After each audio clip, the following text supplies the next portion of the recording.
A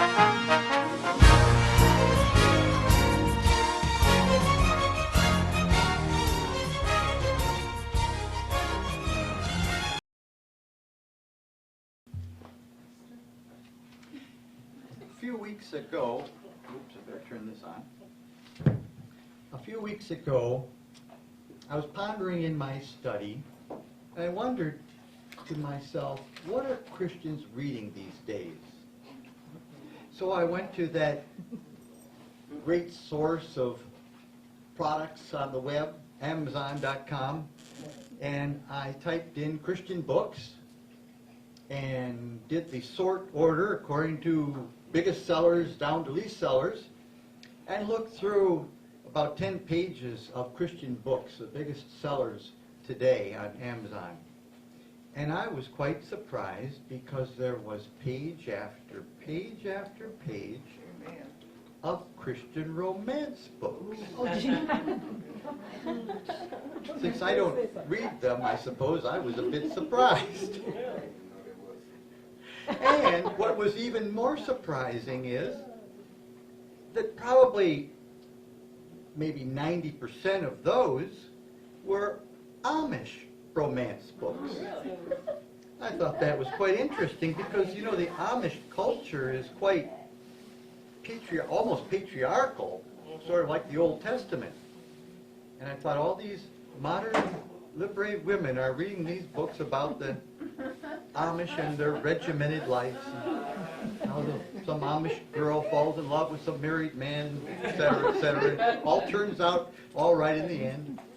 Well, I was quite surprised at this and kind of curious, so I decided to go to the source of all things related to womankind, the great source of knowledge and wisdom concerning all things feminine, my wife. And I found her in the family room, curled up, relaxing on the sofa, with her laptop, reading.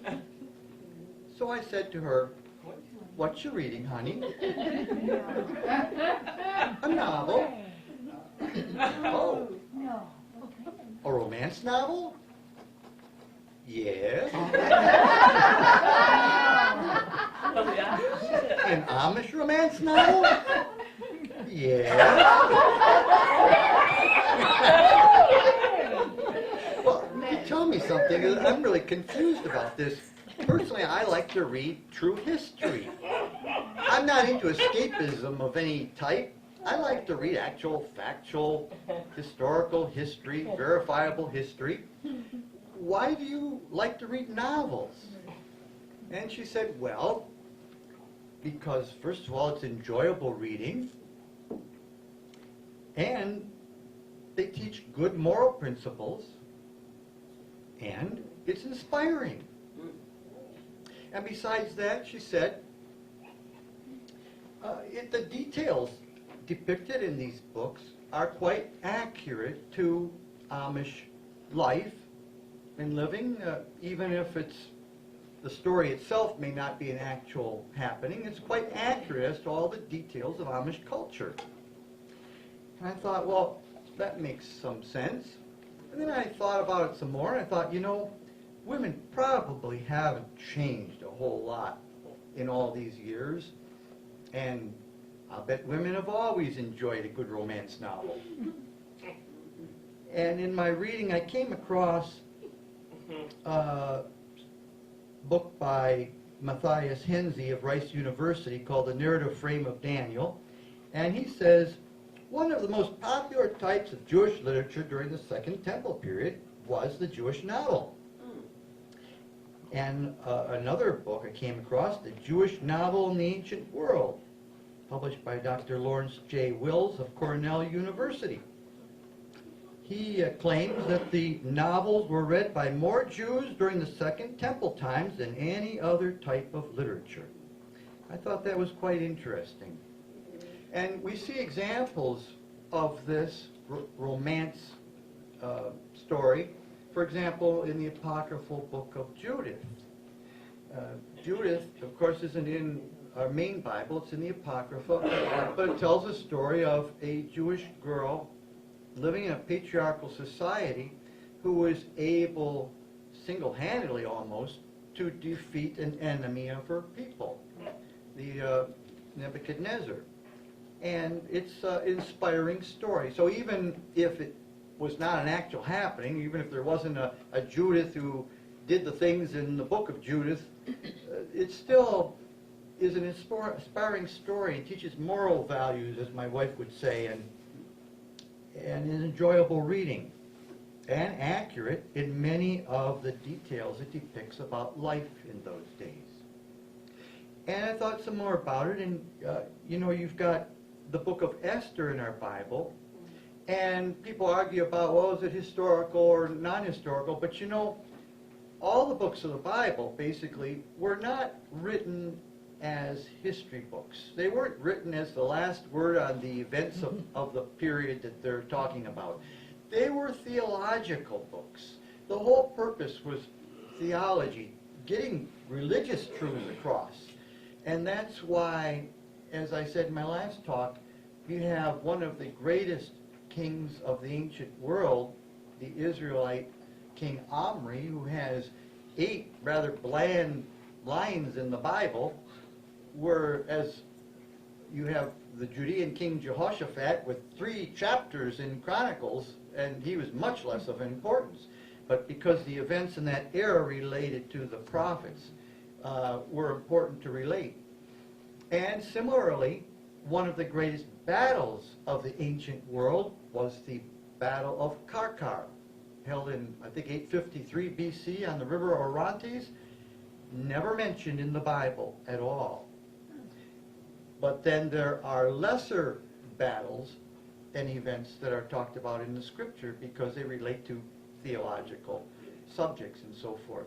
So the Bible has a theological focus, not historical. And you have to look at the book of Esther and other books of the Bible in that term, those terms also.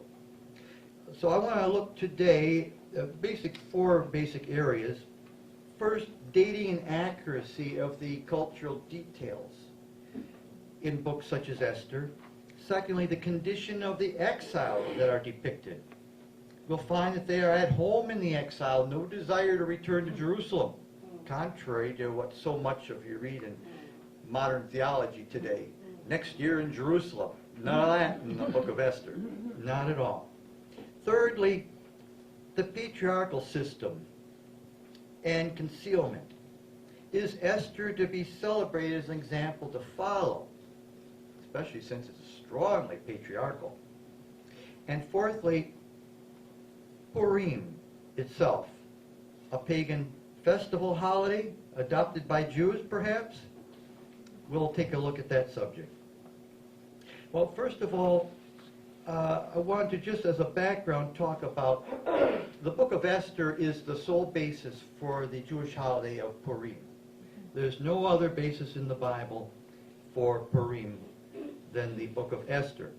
And it's interesting that the word Purim itself, which is said to mean lots, as in gambling and lots, is not Hebrew. The Hebrew word for lots is goral. That's not used anywhere in the book of Esther in the Hebrew.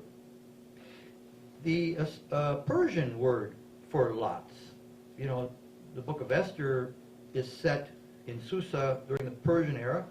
The Persian word for lots is isku. That never appears in the book of Esther. However, the Assyrian word for lots is poru. And scholars say it was that word with the Hebrew plural ending im, I-am at the end, is where we get Purim. And it's kind of interesting, too, because there's at least one ancient history scholar that believes that the book of Esther was originally written by exiles of the house of Israel in Assyria. The book of Esther tells about a Jewish girl, Esther or Hadassah, who marries the Persian king, the pagan king. Well, in reading Assyrian clay tablets, they have actually found the fact that King Sargon of Assyria, who was the conqueror of Samaria and deported the house of Israel, the 10 tribes, to Assyria.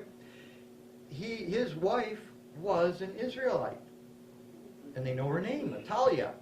She also, the same name appears in the Bible in other periods, but it must have been a popular name. But his wife was of the house of Israel, not Jewish, not of the house of Judah, but of the 10 tribes of the house of Israel, Atalia. So their son Sennacherib, who came against Jerusalem, and you know the story of Hezekiah, prayed to Yah, and 185,000 in the camp of the Syrians died, and Jerusalem was saved. Well, Sennacherib, the Assyrian king, was half Israelite.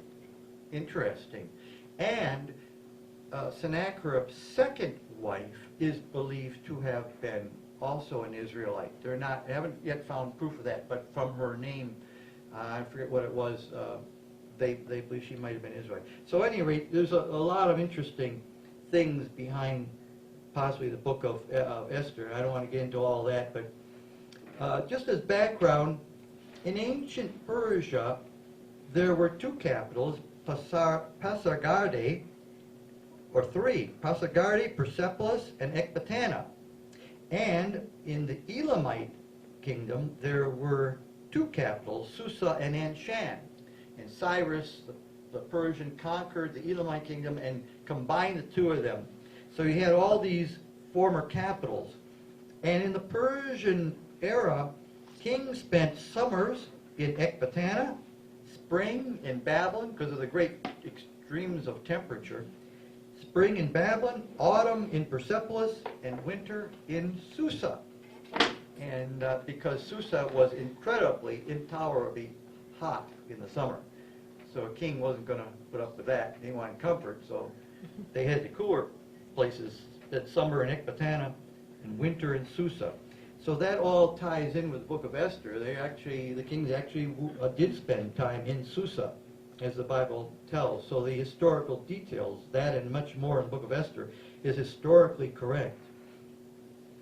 And behind the book of Esther is a historic hostility between the Israelites and the Edomites, and specifically between Haman in the book of Esther, who we're told was a descendant of Agag, king of the Amalekites, hereditary enemy of the house of Saul, was Mordecai's, and Mordecai's ancestor was Saul. So you have the ancient hostility between Saul and Agag, and their descendants were Mordecai and Haman in the book of Esther. And it shows that ancient hatreds die hard. They last a very long time. So I want to begin by having the first reader read Esther. Let's see. Did I give you the right verse? Yes. I've got Esther 2, verses 17 through 20. Oh, where it is. I missed one. Esther 3, verse 7. There you go. In the first month, which is the month of Nisan, in the 12th year of King Ahasuerus, they cast Pur, that is the lot, before Haman to determine the day and the month, until it fell on the 12th month, which is the month of Adar. So here we see reference to the Pur. Alternate version says, in the 12th year of King Xerxes, the first month of Nisan, they cast the Pur, that is the lot. Because in the Hebrew version, the Assyrian word was used, which wasn't familiar to the Hebrew readers. So they had to then explain what the word meant. So he says that is the lot, to explain to them the meaning of the word.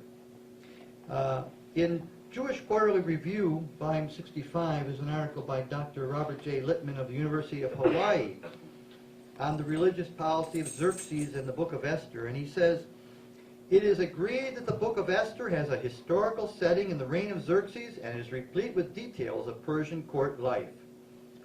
Similarly, Carrie Moore of Gettysburg College, in the Biblical Archaeologist, volume 38, says, "A number of details in Esther find confirmation in or essential agreement with materials of the ancient classical historians, especially Herodotus and his history of the Persian Wars, Stesius Persica. Stesius was a Greek physician in the court of the Persian kings. And Xenophon's Cyropedia and Strabo's Geography. Other facts in the book are historically accurate. Lavish entertainment we see in Esther 1 verses 4 through 7. Next reader, Esther 1 verses 4 through 7.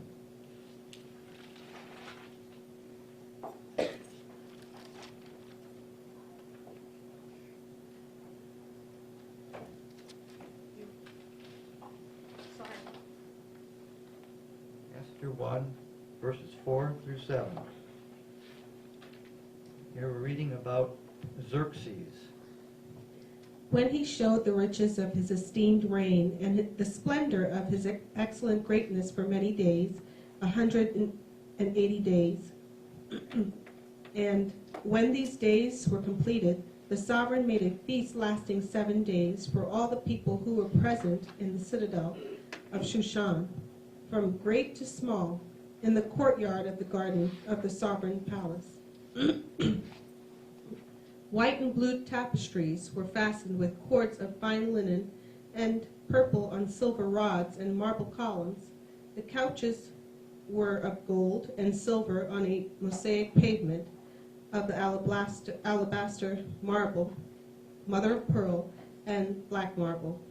And they served drinks in golden vessels, the vessels being different from one another, with much royal wine, according to the hand of the sovereign. So we see details here they found are very, very accurate as to the Persian Empire and ancient Oriental kingdoms.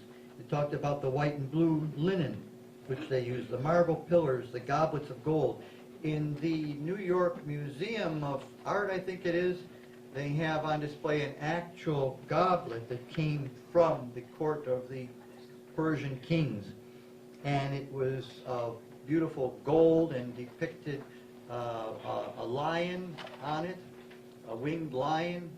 So in the book of Esther, it talks about how the king's goblets are, every one was different. So there's so much there that fits what they now know about Persian culture. We also read that Mordecai sat at the king's gate, which is rather interesting to ancient history. Next reader, Esther 2, verses 17 through 23.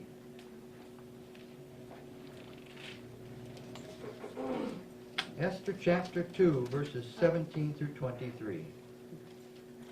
And the sovereign loved Esther more than all the women, and she found favor and kindness in his eyes more than all of the maidens. And he set the royal crown upon her head and made her sovereigness instead of Vashti. And the sovereign made a great feast, the feast of Esther, for all his officials and servants. And he proclaimed a release in the provinces and gave gifts according to the means of a sovereign. And when maidens were assembled a second time, Mordecai sat within the sovereign's gate. Esther had not known her relatives and her people yet, as Mordecai commanded her. For Esther obeyed the command of Mordecai, as when she was being raised by him. In those days, when Mordecai sat within the sovereign's gate, two of the sovereign's eunuchs, Binthan and Teresh, doorkeepers, arrived and sought to lay hands on sovereign Ahasuerus.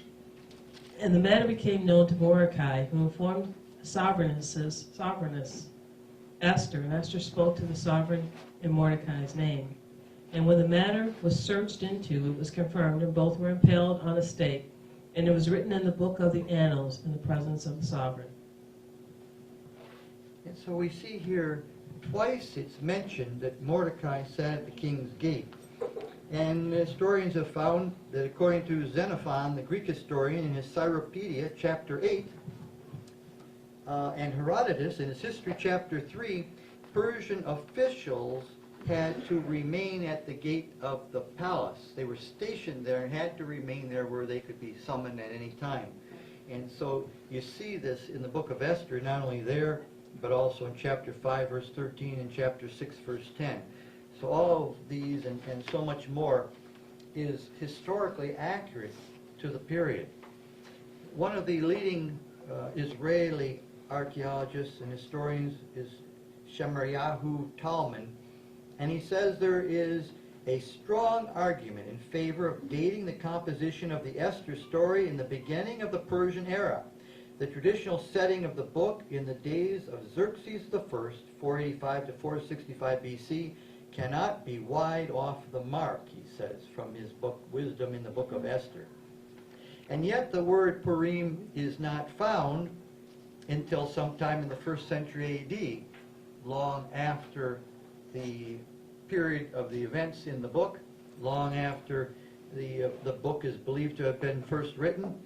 But Purim is not found till after the 1st century AD, and its celebration didn't occur until the time of Rabbi Ibn Ezra in the 12th century, over 1,500 years after the events it commemorates. Julius Morgenstern, another Israeli historian, Jewish historian, says that the destruction of Jerusalem in about 485 BC during the reign of Xerxes is the background to the books of Ezra and Nehemiah in his book Jerusalem 485 BC. Historians tell us that Xerxes had reversed the policy of religious toleration that had been practiced by the earlier Persian king Cyrus. And that's interesting because Cyrus, who conquered Babylon, was very well known to have been very, very tolerant towards whatever religious belief people wanted to have, and their customs and traditions allowed them to keep it. Xerxes reversed that policy. He was very intolerant about people's religious practices, and one of his first acts when he became king was to send his general and his army to the city of Babylon to confiscate their 18-foot tall solid gold idol and carry it off to be melted down for commerce. And when the chief priest of the Babylonian cult objected to their idol being taken, he was summarily executed for daring to question Xerxes' command. He was very intolerant, and that's interesting because it's believed that many of the events in Ezra and Nehemiah, the books of Ezra and Nehemiah, occurred during this period of Xerxes, which was about half a century after the fall of the Babylonian Empire. In the book of Esther, Xerxes is portrayed as impulsive, hot-tempered, and brutal. And this has been verified by the famed historian Herodotus, who presented an unflattering portrait of the king as an impatient, hot-tempered monarch with a wandering eye for women. According to Herodotus, Xerxes not only tried to have an affair with his brother's wife, but also did have an affair with her daughter. Herodotus chapter 9. Dr. Edwin Yamachi, who's a Christian scholar, says much of what the author of Esther says about King Xerxes corresponds fairly well with what the classical writers had to say about such things. For example, his nasty and at times irrational temper, which we see clearly in the book of Esther. Dr. Yamachi also remarked the author's familiarity with both general and specific features of Persian court life during the Achaemenian period, it's the Persian era, also lends credence to his story. The story's intimate knowledge of Persian court etiquette and public administration strengthens impressions of its accuracy. And Shemariyahu Talman asserted that there is a fairly universal agreement among scholars today that the author of the Esther story generally shows an intimate knowledge of Persian court etiquette and public administration, in his book Wisdom in the Book of Esther, page 22. The text of the book of Esther itself gives evidence of a very early date of composition. Dr. Yamachi explained, of great importance is the fact that one of Haman's sons is named Vizatha in Esther 9:9. In the King James, it's spelled slightly different, Vajestha. Since, as Dr. Meyer observed, the diphthong AI had shifted to E between the reign of Xerxes and Artaxerxes. This indicates that the name transmitted in the book of Esther is strikingly old and authentic. So it shows again the book of Esther was written during the era of the events that it describes, which is important because there's so many of the liberal theologians who want to say, oh, it was written centuries later and so forth, and it was just made up out of the mind, out of the head of some Jewish author who didn't know what he's talking about. And we can see that's not at all the case. Finally, Dr. S.B. Berg states, the number of Persian words in Esther and its numerous Arameisms suggests the story's composition during a period not far removed from the events it describes. Now, it's interesting because you may know that Abraham came from Chaldea, which was ancient Babylon, but the Hebrew language is not related closest to Chaldean, it's related to the Aramaic language. In fact, the Hebrews looked to Paddan Aram north of Palestine on the slopes of the Caucasus Mountains and the Persian Gulf there, or the Caspian Sea, I want to say, on the southern end of the Caspian Sea. They looked to that area of Aramea as their homeland, and their language is tied closest to that rather than to Babylon. But in the book of Esther, there are many words and phrases that are Akkadian. Akkadia is southern Babylonia. And Babylonia and Assyria had a very similar language. There was much interchange of peoples and commerce between Assyria and Babylon in ancient times.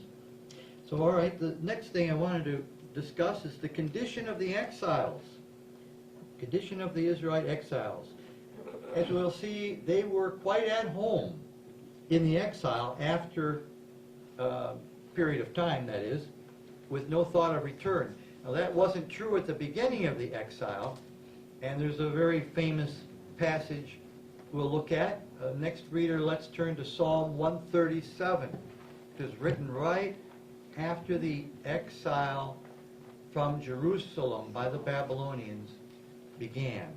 And you can see a whole different attitude about the exile and their conquerors. And, all right, go ahead. The whole song? Yes, it's short. There's just 9 verses. By the rivers of Babel, there we sat down and we wept, as we remembered Tirsan. We hung our lyres upon the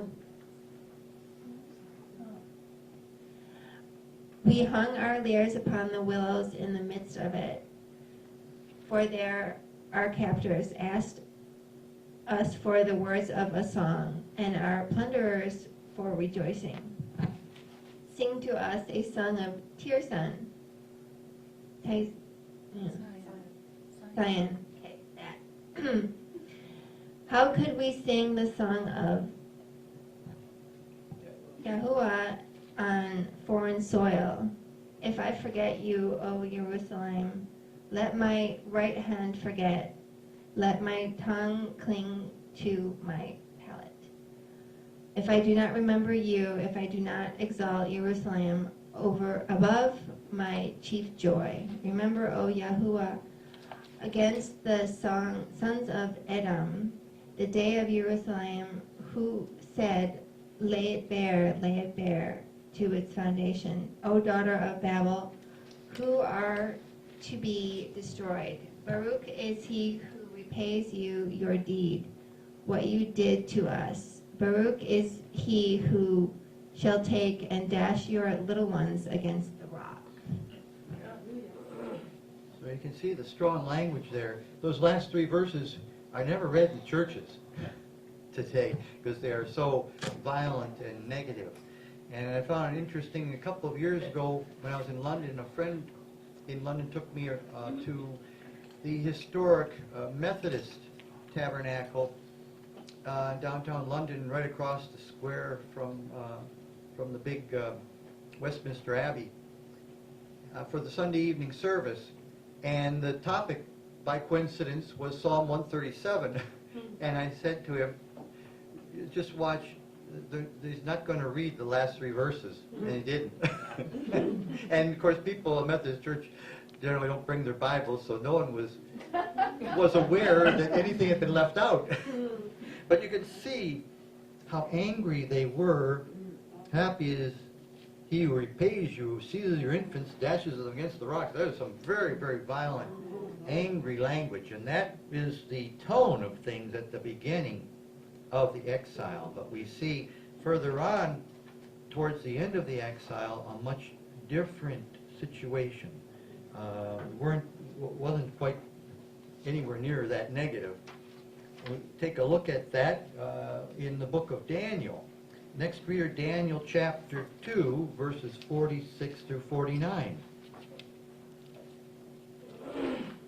Daniel 2, verses 46 through 49.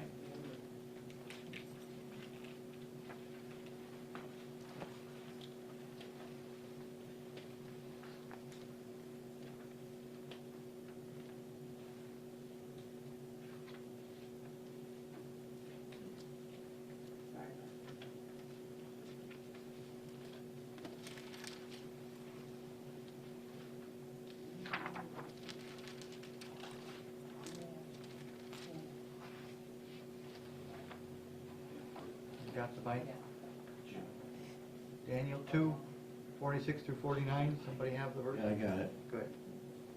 Then the king Nebuchadnezzar fell upon his face and worshipped Daniel, and commanded that they should offer an oblation and sweet odors unto him.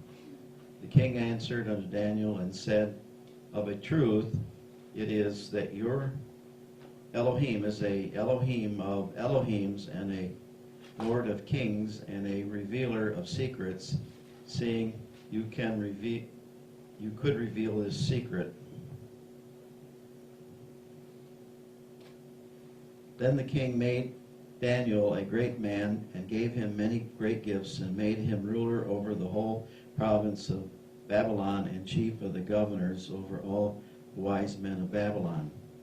Then Daniel requested of the king, and he set Shadrach, Meshach, and Abednego over the affairs of the province of Babylon, but Daniel sat in the gate of the king.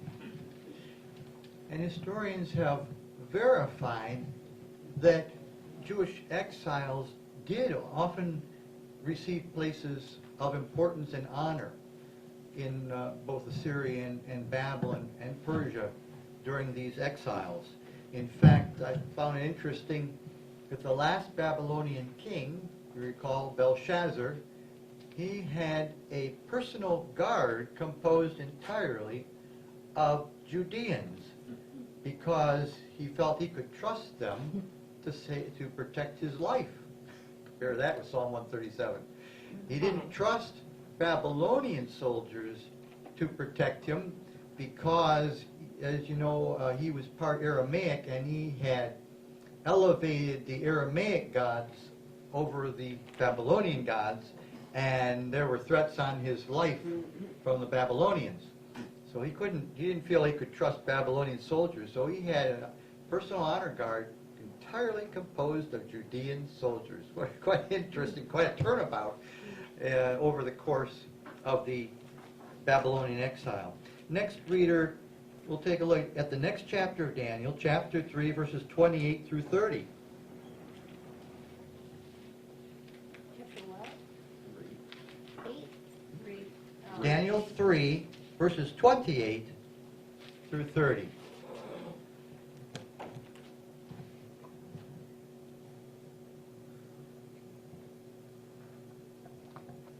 Nebuchadnezzar spoke and said, Bless the Elohim of Shadrach, Meshach, and Abednego, who has sent his angel and delivered his servants that trusted in him, and have changed the king's word, and yield their bodies that they might not serve nor worship any Elohim except their own.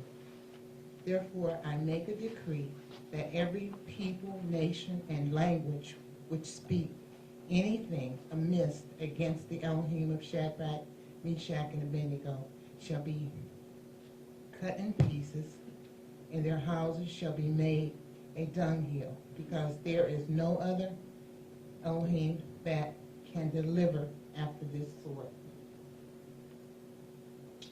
Then the king promoted Shadrach, Meshach, and Abednego in the province of Babylon.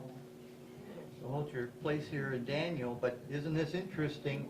Doesn't it sound, to me at least, a little like the things that went on in the book of Esther, where the Jews had retribution against their enemies, and you can see the same kind of thing here in the book of Daniel.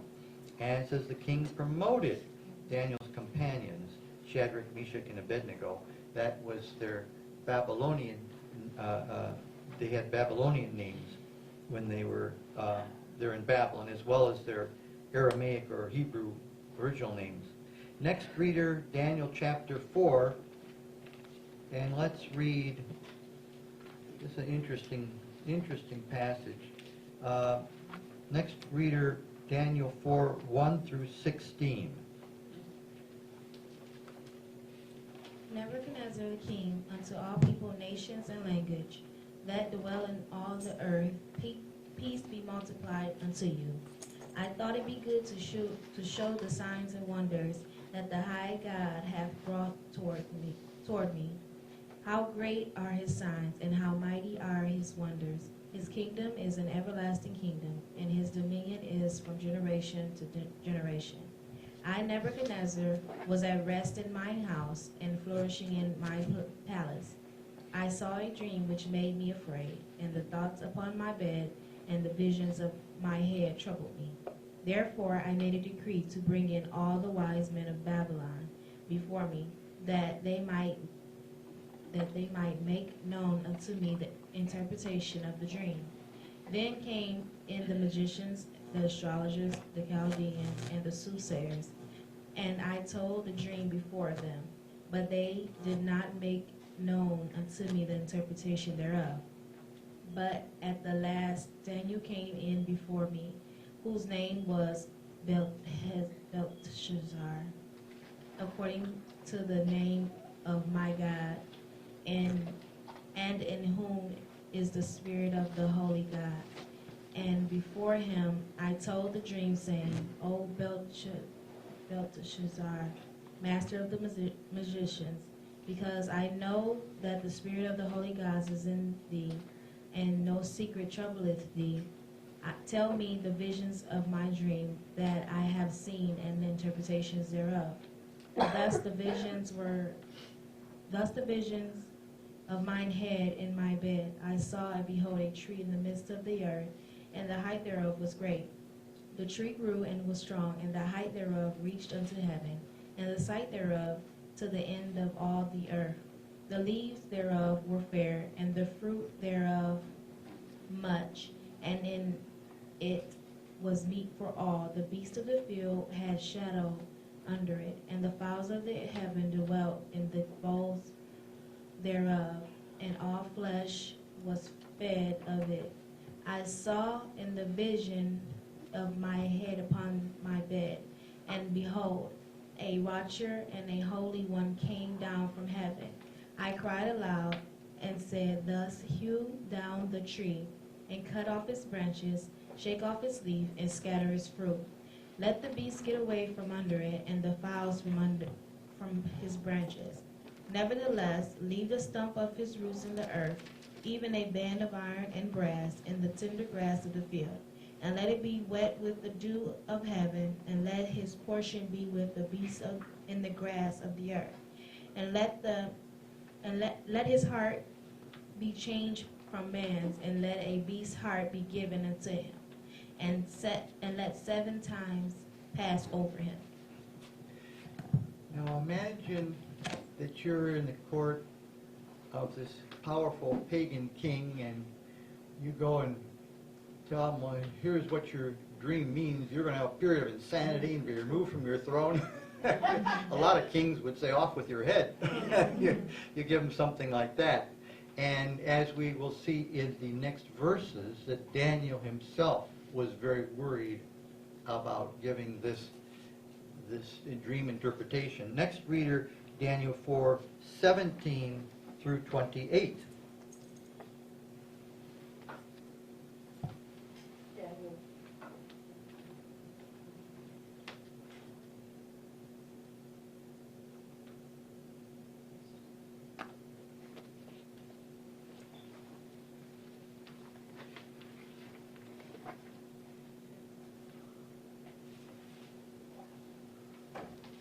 Daniel 4:17 to 28.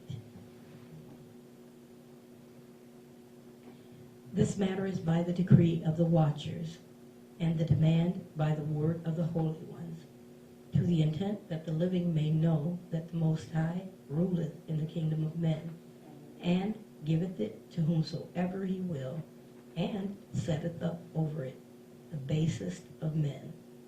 This dream I, King Nebuchadnezzar, have seen.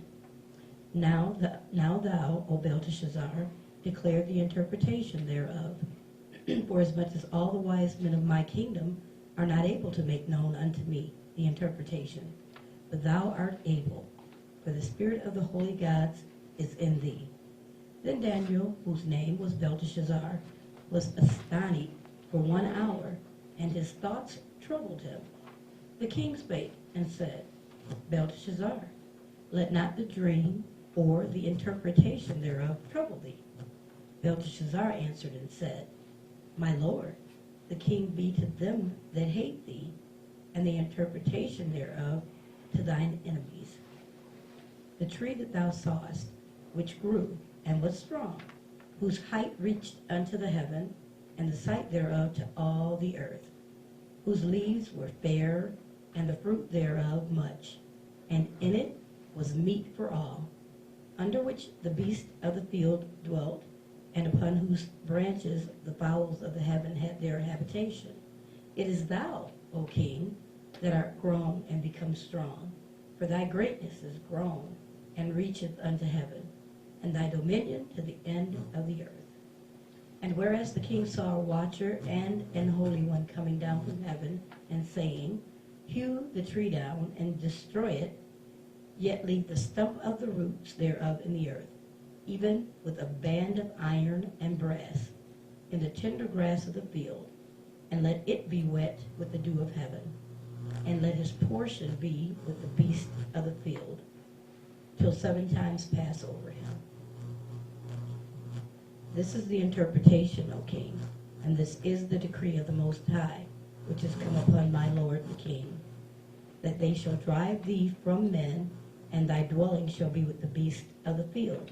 And they shall make thee to eat grass as oxen, and they shall wet thee with the dew of heaven, and 7 times shall pass over thee, till thou know that the Most High ruleth in the kingdom of men, and giveth it to whomsoever he will. And whereas they commanded to leave the stump of the tree roots, thy kingdom shall be sure unto thee, after that thou shalt have known that the heavens do rule. Wherefore, O king, let my counsel be acceptable unto thee, and break off thy sins by righteousness, and thine iniquities by shewing mercy to the poor, if it may be a lengthening of thy tranquility. All this came upon the king Nebuchadnezzar. And this is an interesting passage. You look at Daniel 4:19, and I'll read it for you in the easy-to-read version. No, not the NIV. Easy-to-read version. It says, Then Daniel, also called Belteshazzar, became very quiet for a while. What he was thinking bothered him. So the king said, Belteshazzar, don't let the dream or its meaning make you afraid. Then Belteshazzar answered the king, My lord, I wish the dream were about your enemies, and I wish the meaning of the dream were about those against you. So you can see Daniel's feelings are on the side of the Babylonian king, and he doesn't wish him any harm. And verse 27, it says, So king, please accept my advice. Stop sinning and do what is right. Stop doing bad things and be kind to poor people. Then you might continue to be successful. So Daniel's idea of successful is the Babylonian king continuing in power and the empire continuing intact. Totally opposite of the feeling at the beginning of the exile. Next reader, let's look in the next chapter, Daniel 5, verses 25 through 31.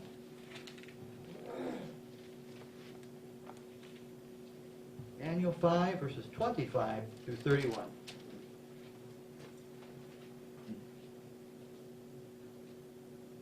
And this is the writing that was written. Meaning, Mini, Tekel, Official. This is the interpretation of the thing, Mini. God hath numbered thy kingdom and finished it. Tekel, thou art weighed in the balances and art found wanting.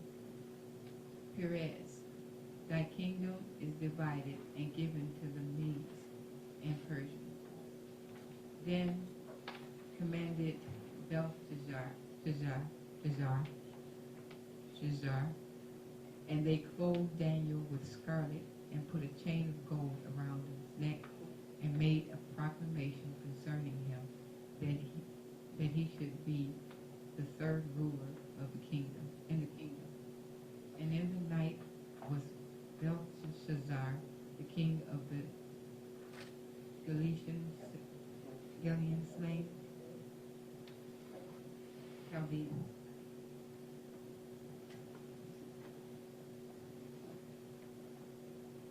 And Darius the Median took the kingdom, being about 62 years old. So you can see again what position of high honor and responsibility Judean exiles were able to get under the pagan king here in Babylon. He clothed him with scarlet, put a chain of gold about his neck, made a proclamation considering him third ruler in the kingdom. Unfortunately, that didn't last long. It says Darius the Mede took the kingdom that night. So that night, Belshazzar, the king of Chaldeans, was slain. So his position third in the kingdom only lasted a few hours. But you can see the position that he attained. All right, next reader, we'll look at one more passage, interesting passage in Daniel, chapter 6, verses 21 through 28. Daniel 6,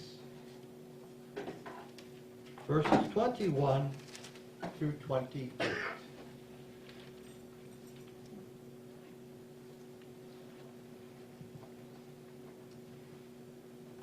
Then said Daniel unto the king, O king, live forever. My Elohim has sent his angels and has shut up the loins of the lion's mouth, that they have not hurt me. For as much as before him, innocence.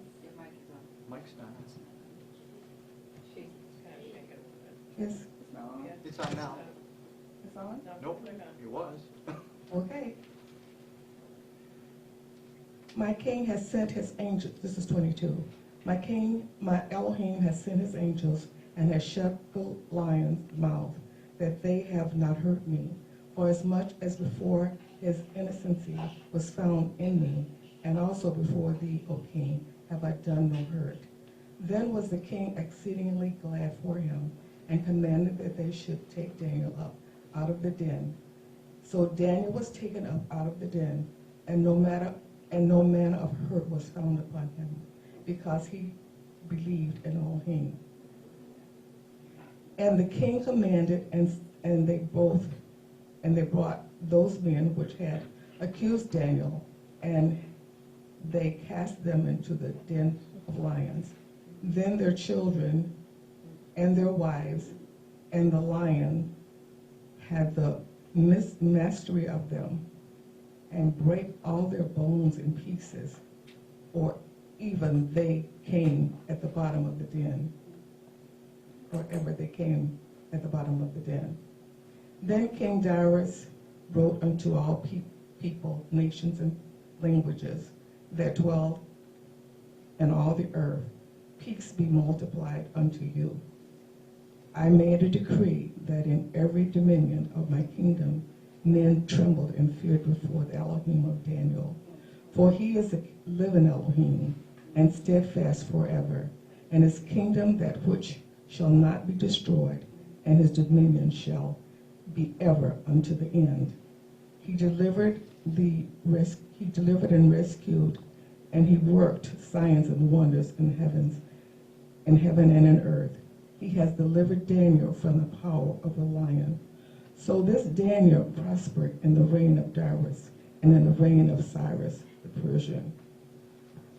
So we see more information here that Daniel prospered, not just during one reign, but but during Cyrus and his son Darius's reigns, through both of them. One commentary makes this interesting statement: Daniel never subjects Nebuchadnezzar, Belshazzar, or Darius to any severe criticism. To the contrary, the encounter between the Jewish sage and his heathen sovereigns occurs in an atmosphere which is best characterized as cordial and mutually supportive, the atmosphere of harmony. Very interesting.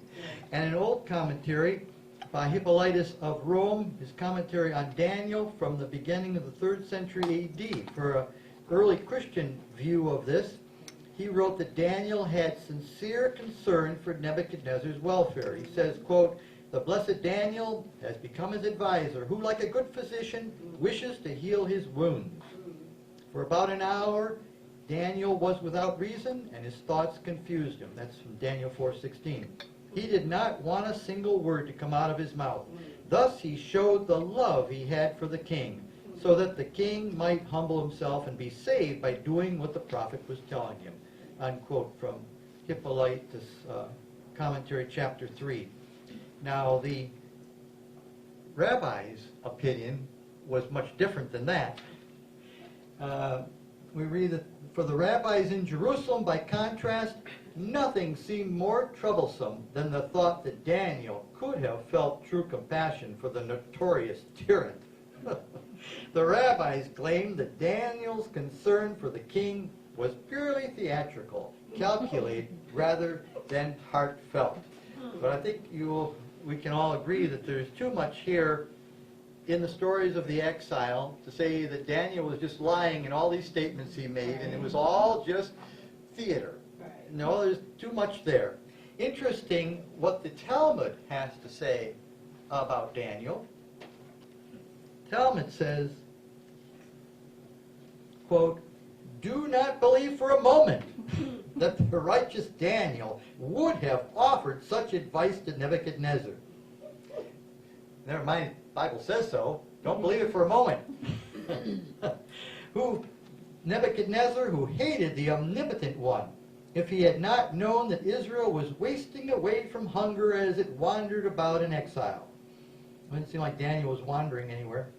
Hence he gave this advice to him because of his concern for them, and because he knew that ultimately Nebuchadnezzar's soul would suffer.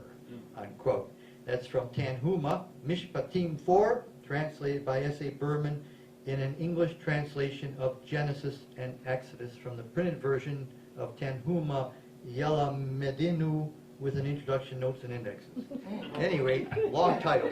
Any rate, yes, the rabbis have a different opinion about all of this. Well, I want to just bring up one other point, too, that I find very interesting, because most of the Messianic groups, if you look at their websites, they'll say that these exiles were taken to Babylon and Assyria at the very end of the Babylonian captivity. When Babylon fell, they all came back. They all came back. Well, ask them what they do with Queen Esther.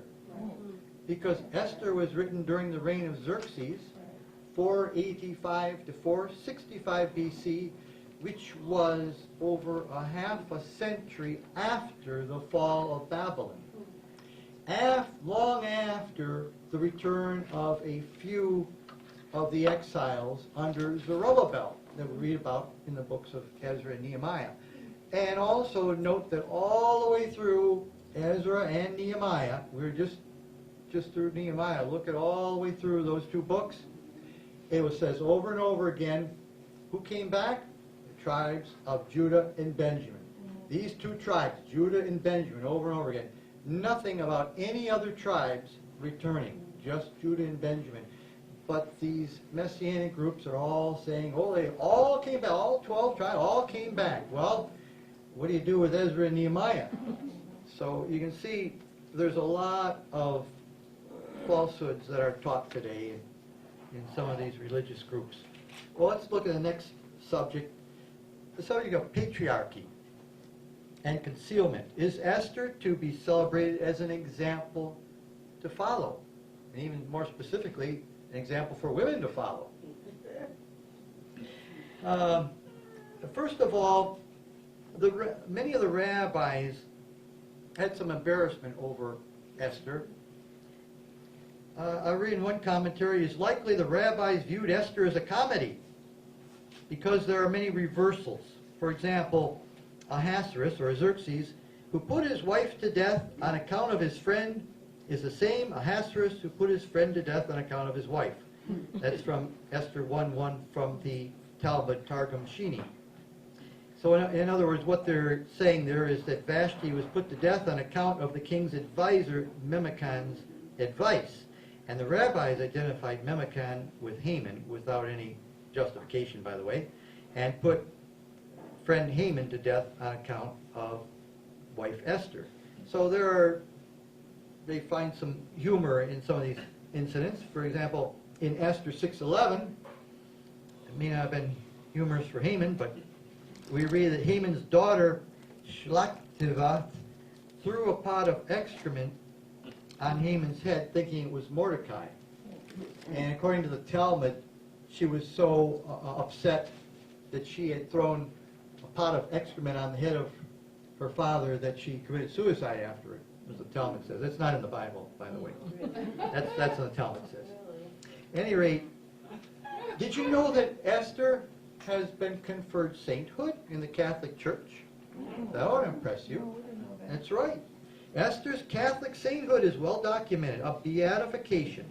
Thanks to the Septuagint version of Esther, which has added 6 additional chapters to the book of Esther that aren't in our King James Bible from the Masoretic text.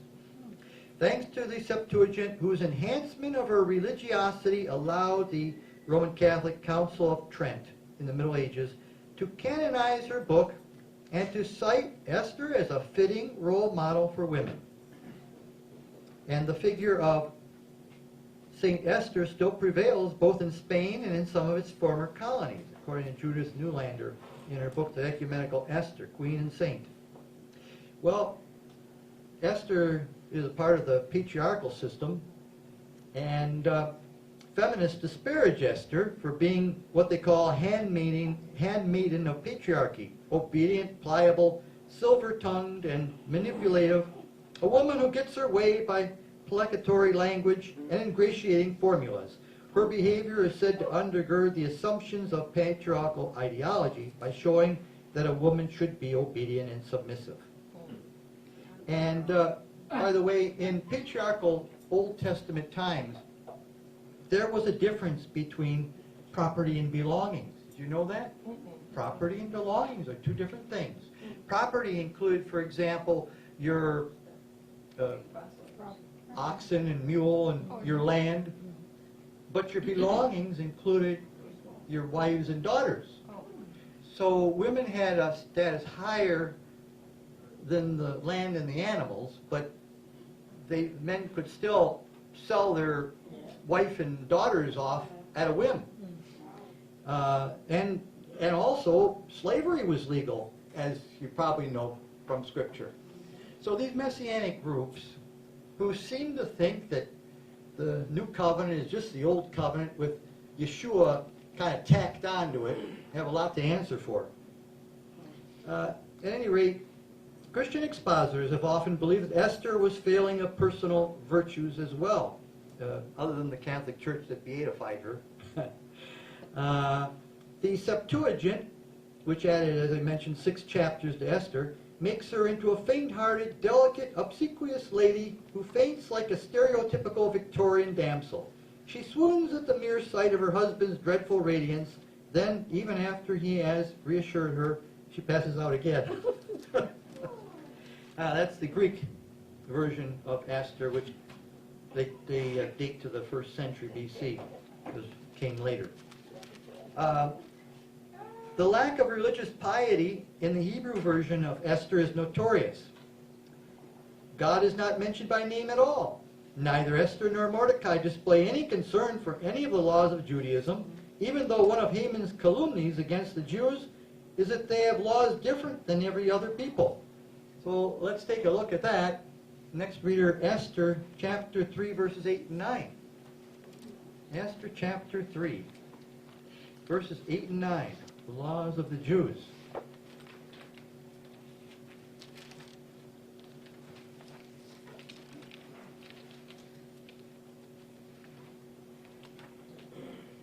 Then Haman said to King Ahasuerus, "There is a certain people scattered and dispersed among the people in all the provinces of your kingdom. Their laws are different from all other peoples. They do not keep the king's laws. Therefore it is not fitting for the king to let them remain. If it pleases the king, let a decree be written that they be destroyed, and I will pay 10,000 talents of silver into the hands of those who do the work, to bring it into the king's treasuries." Now that may not mean much to you. You don't do your commerce in talents of silver today. However, I looked it up, and this is the equivalent of a bribe of over $6 million. Quite a sum of money. Quite a sum of money there to tempt the king. Well, one commentator, Sidney Crawford, has this to say: Esther becomes the sexual partner and then the wife of a Gentile. She lives in his palace and eats his food with no recognition of the laws of kashrut. In fact, since Ahasuerus and his court, including Haman, have no idea that she's a Jew, she must be quite assimilated. There are no prayers, sacrifices, or other acts of conventional religious piety. So you can see that Haman was not being very honest here. After decades in exile, the Jewish people were becoming quite paganized. But you know, the reason that they went into exile is because they were already paganized, and God was punishing them by taking them out of the land, putting them in exile. Well, if it was for purification of their paganism, it didn't work, because they were quite assimilated to the society there that when they lived. So where Haman is talking like, oh, their laws are all different and everything else, for the most part, no, they weren't. They fit right in, and just, you know that old saying, when in Rome, do as the Romans? Well, that seems to have been their motto. One commentator says, Esther is obedient. She obeys Mordecai, she obeys Haggai, she also obeys the social system. Timothy Laniak, in his commentary on Esther, says, what should a reader think of a Jewess whose daily ritual consists of cosmetic baths in preparation for a night of sin with a pagan king? You know, they had a few years ago this Christian movie, what was it called, A Night with the King? And there were quite a number of Christians that were upset with this, because A Night with the King, of course, was talking about adultery and you know, immorality. And the Christians are promoting this movie as, oh, isn't this wonderful, Night with the King? It kind of bothered me too. I have still never seen that movie.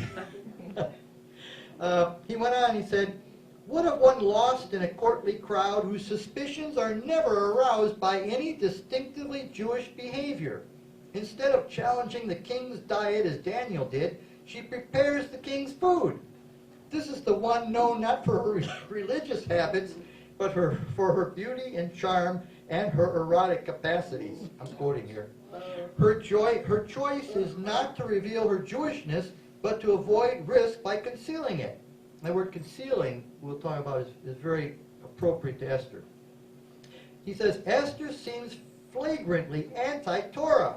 There is no concern for ritual purity and little concern for moral absolutes. Esther is intensely concerned, however, with knowing and playing by the rules of pagan society. Unquote. Well, it's quite a statement he made there. He went on and said, even the name Esther suggests something covert. The consonants on which her name is built are the same letters for the Hebrew verb meaning to hide or cover. Interesting. Another commentator, Barry D. Wallfish, says, Esther, true to her name, conceals even as she reveals, in keeping with the midrashic interpretation of her name. Why was she called Esther? Because she concealed her private matters, according to the Talmud in Megillus 13a, in the Midrash 22:13, 22:3. Ori Z. Zoltis, in his book Images in the Book of Esther, says, Esther is the ultimate Marana who hides her faith. As you may know, the Marranos of Spain were famous. They were Jews who, when persecution came upon them in the about the time of Columbus, he set sail in 1492, they hid their faith. Many of them became Roman Catholics, and there are people today who are Roman Catholic just finding out that they had Jewish ancestry, that they were Marranos. They were famous for hiding their faith. Elizabeth Groves, in her book Double Take, says, Esther was a sex object only, whose nationality, Persian or otherwise, was so unimportant that it did not even need to be known.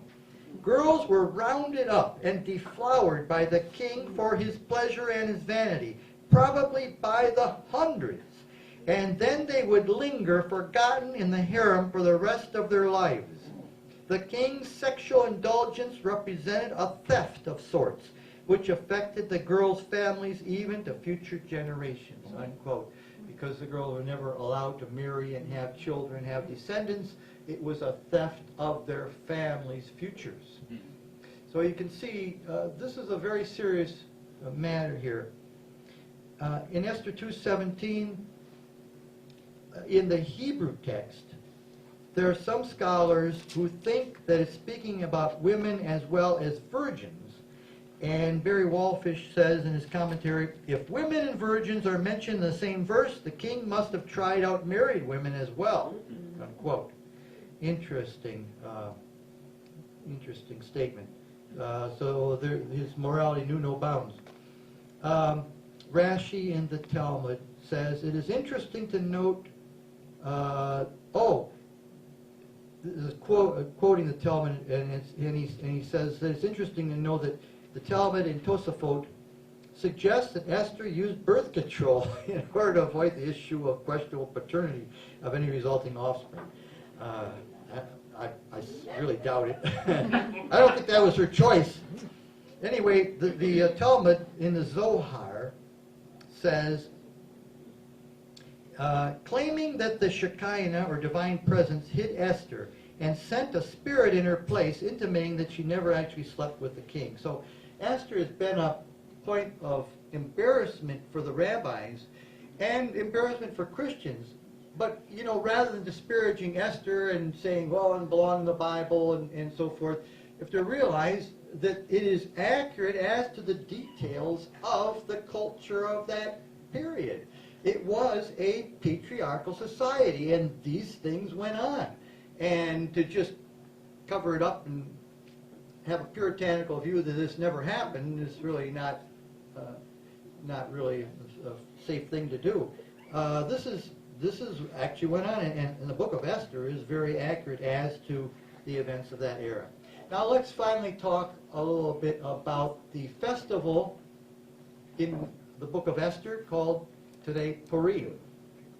Purim is called by the Jews a celebration of a redemptive event in the life of the Jews.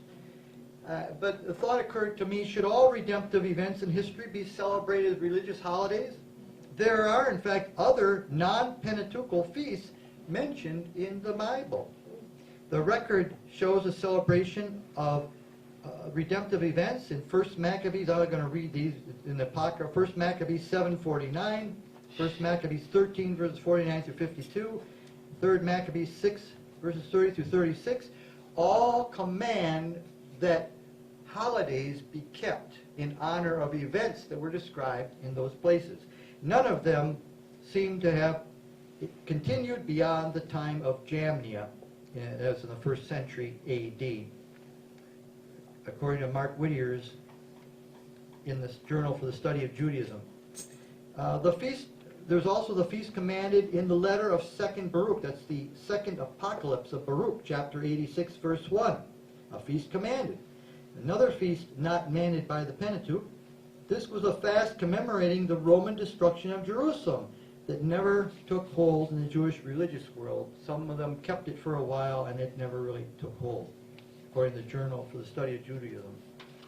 In our Old Testament, Zechariah chapter 8, verses 18 and 19 tells about some holidays that were commanded to be kept. So next reader, let's take a look at that. Zechariah 8, verses 18 and 19. Zechariah chapter 8, verses 18 and 19. 3 of the 4 feasts are not being kept today. One is. And was here. Zechariah what? Zechariah 8, 18 and 19.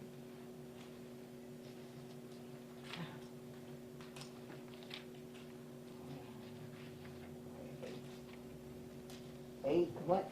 14? 18 and 19. Oh, okay. 18. I'm gonna take it to this little You have a microphone? Yeah. Mm-hmm. Okay. All right. 18. And, oh. And the word of the Lord of hosts came unto me, saying, Thus saith the Lord of hosts, the fast of the 4th month, the fast of the 4th month, and the fast of the 5th, and the fast of the 7th, and the fast of the 10th shall be to the house of Judah joy and gladness and cheerful season. Therefore love ye truth and peace. Yes, so alternate version says, shall be unto the house of Judah joy and gladness and cheerful feasts, therefore love the truth and peace. So, of course, the fast of the 7th, you probably know about, Yom Kippur. Now, if we should observe Purim, why not keep other redemptive events, including in our own lives? How about the American Independence Day on the 4th of July? Or American Thanksgiving, celebrating the survival of the Pilgrims in the New Year, New World, and other events. Now, looking specifically at Purim, we find that the Purim celebrations include specific kinds of festivities which are unjustified and in many cases prohibited by the biblical text of the Torah. First of all, prominent in the Jewish celebration of Purim is transvestites, men dressing as women, contrary to Deuteronomy 22, verse 5, which says that is detestable. Second thing to talk about is central to Purim's celebration is getting drunk. So drunk that traditionally you cannot distinguish between saying, cursed be Haman and cursed be Mordecai. That's pretty drunk. And this behavior is positively commanded in the Babylonian Talmud in Megillah 7b. Interestingly enough, the Hebrew expression for fail to distinguish is ad loyada. And for this reason, ad loyada has become the popular name for Purim celebrations in the modern state of Israel. Ad loyada. Fail to distinguish. So in other words, getting stone cold drunk is the central theme of the Purim celebration. Thirdly, they're eating cakes and loaves in the form of Haman's ears. And Stephanie Daly, in her book Esther's Revenge at Susa, says, quote, this can be interpreted from an anthropological viewpoint as sublimated cannibalism, in which the victim consumes a part of his enemy, unquote. And that is totally contrary to the Torah. Deuteronomy 14, verses 3 through 8 says, you must eat nothing that is detestable. A fourth thing about Purim is its incorporation of a subtly coded burlesque in the Purim celebration, which refers us back to the appropriation of Mesopotamian pagan carnival as Purim's celebratory format, according to Judith Newlander in her book, The Ecumenical Esther, Queen and Saint. These are features in the Feast of Purim which have led scholars, both Christian and Jewish, to suppose that a pagan non-Jewish festival lies behind Purim. Fifth, incorporation of Celtic paganism. Boy, they're not leaving much paganism out here. Incorporation of Celtic paganism. The modern American Purim includes face painting, Esther's royal scepter replaced by a magic wand from fairyland. No kidding. Vashti dressed in black as a Halloween witch from the ancient pagan Celtic New Year festival, according to Judith Newlander in her book, The Ecumenical Esther.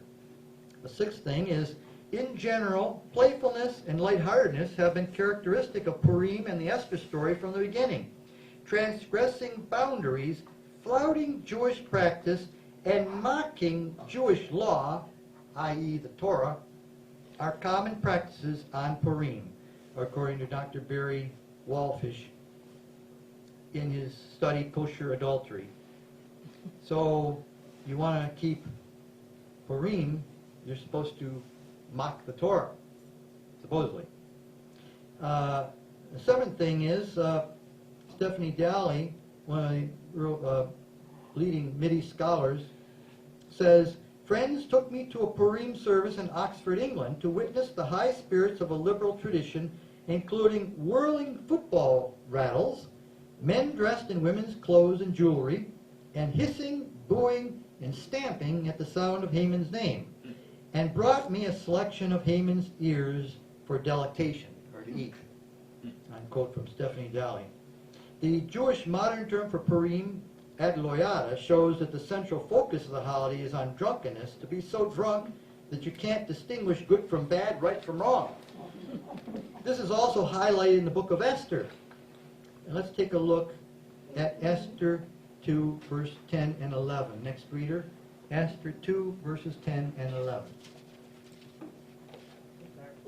Esther 2, verse 10 and 11. Yes.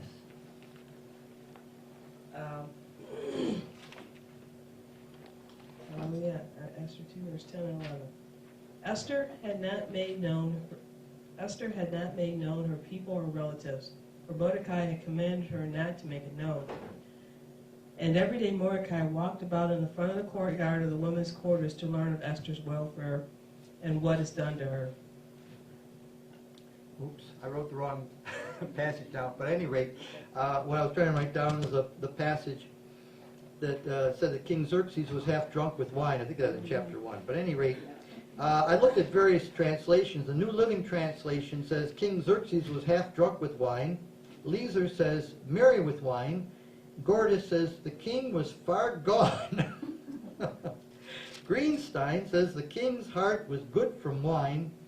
Fox says the king was lighthearted from wine. So you want to celebrate, you need some wine, and you got to be far gone.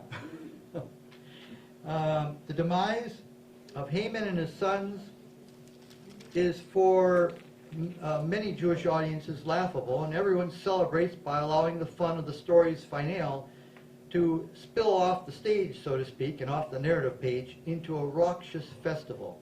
The entire emphasis in celebrating the holiday is on the play between revelation and hiddenness, accentuated by the use of costumes and masks, and no doubt influenced by the Christian carnival celebration Mardi Gras. How about that? Which more or less coincide on the calendar with Purim, would have had a particularly strong appeal, according to Ori Z. Soltis in his book Images in the Book of Esther. So, well, there's an awful lot that's been taken from paganism and even from Mardi Gras, of all things, in the Purim celebration. And as you know from we talked in the past, that Hanukkah was heavily influenced by Christmas. So you see the same thing there. Scholars see Purim as originally a non-Jewish spring renewal festival which was adopted by Jews and given a historical basis, much in the same way as Christmas has developed out of the Roman Saturnalia and pagan rites of renewal, according to Dr. Robert J. Littman, University of Hawaii, in the Jewish Quarterly Review, Volume 65. So Purim is really not much different than Christmas. In fact, it's worse than Christmas. You're not supposed to get drunk on Christmas. You know, it's all about materialism and gift giving, but not about getting drunk and Mardi Gras and putting on women's clothes if you're a man. Let's see. Oh, according to historians, there is no Jewish evidence for Purim being celebrated earlier than Ibn Ezra. And they're talking about Rabbi Abraham Ibn Ezra, who lived 1089 to 1167 A.D. So over 1,500 years after the events it is based on was the first we have a Purim ever being celebrated. Now that really surprised me. You know, the way they celebrate today, you think, oh, they always celebrate ever since the time of Esther. No, it wasn't until around 1200, probably, almost 1200 A.D. before anybody celebrated Purim. And that's something. In fact, the Jewish historian Flavius Josephus, writing in the 1st century A.D., didn't even know the name Purim. But he did refer to a well-known feast day which the Jews of Alexandria keep, interestingly enough. And the apocryphal book of 3rd Maccabees 6, verses 30 through 36, also does not know the name Purim, instead referring to the feast as the Day of Mordecai. So who's the hero of the book of Esther? The Jews were taking Mordecai as being the hero rather than Esther. They called it the Day of Mordecai. The Greek version of Esther does not refer to it at all as Purim, but as Phururai, if I'm pronouncing that right, P-H-R-O-U-R-A-I, Phururai. If you use the Septuagint, you won't find Purim in there, it's Phururai. Dr. Kerry Moore says, the festival of Purim was definitely not celebrated by the Jewish sect of Qumran. Well, we know it wasn't because nobody did until Abraham Ibn Ezra. Today it's Ad Loyada, Get Drunk Day, Day of Drunkenness and disrespect for Torah. Very sad that Messianic groups are promoting this. There's no mention of God, Jerusalem, or the land of Israel. Not a single prayer or pious deed in the book of Esther. And that's historically correct. They were paganized after decades in exile. They really were. But you see something quite different in the apocryphal book of Tobit. You may remember Tobit. It was one of the people of the tribe of Naphtali that was taken into exile in 1 Kings 15:29. That was about 732 BC, a decade before the fall of Samaria. And Tobit says this in his apocryphal book: all my brothers and the men of my race ate the food of the heathen, but for my part I would not eat the food of the heathen. Very interesting. A noble man there who was not paganized like so many. He says all the brothers and men of my race were paganized, but he wasn't. He was the lone person that he knew of that was holding to Torah. They were very heavily paganized in exile. The Book of Esther in Modern Research by Adele Berlin says, the Book of Esther is important in Jewish life, for without it there would be no Purim. Apart from the Book of Esther, there is no mention in the Bible of Purim and no reason for its celebration. The book and holiday is carnivalesque. You mentioned Mardi Gras. The book is meant to be funny, and I want people to appreciate its comic nature. It's because it's an embarrassment, the rabbis choose to look upon it as a funny book.